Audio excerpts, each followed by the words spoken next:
Gĩkuũ gĩa President John Magufuli wa Tanzania kĩranĩrĩirwo nĩ mũnini wake Samia Hassan Suluhu kugerera TV ya thirikari ya Tanzania TBC.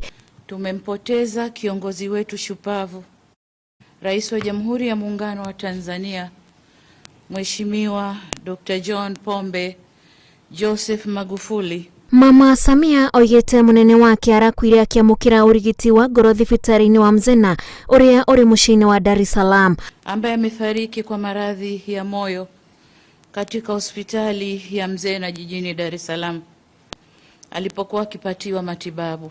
Mama Samia athiĩte na mbere gũtarĩria atĩ President Magufuli ambĩrĩirie gũthĩnio nĩ mwĩrĩ tarĩki 6 mweri ũyũ wa gatatũ na agĩteng'erio thibitarĩ wa Jakaya Kikwete. Mheshimiwa Rais Magufuli alilazwa tarehe 6 Machi mwaka huu katika taasisi ya moyo ya Jakaya Kikwete kwa tatizo la mfumo wa umeme.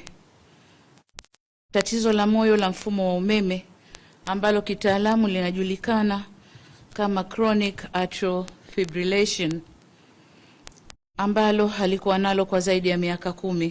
Bũrũri wa Tanzania nĩ wambĩrĩirie thikũ 14 cia gũcakaya Magufuli rĩrĩa bendera ciothe igũkorwo icurĩtio nuthu mũtĩ. Gĩkuũ gĩa President Magufuli kĩanĩrĩirwo thutha wake kwaga kuonekana mũingĩ-inĩ kuma tarĩki 26 mweri wa 2. Aliruhusiwa tarehe 7 Machi mwaka huu na kuendelea na majukumu yake.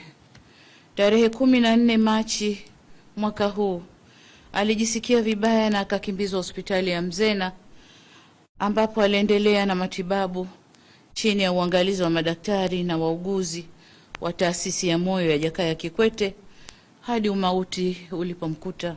Ararĩ president wa gatano wa Tanzania na niwe president wa mbere gũkua arĩ gĩtĩ-inĩ bũrũri-inĩ ũcio na akwĩte arĩ na ũkũrũ wa mĩaka 61. Ngĩribotera Inooro TV, njĩtagwo Wanjikũ wa Kĩmani.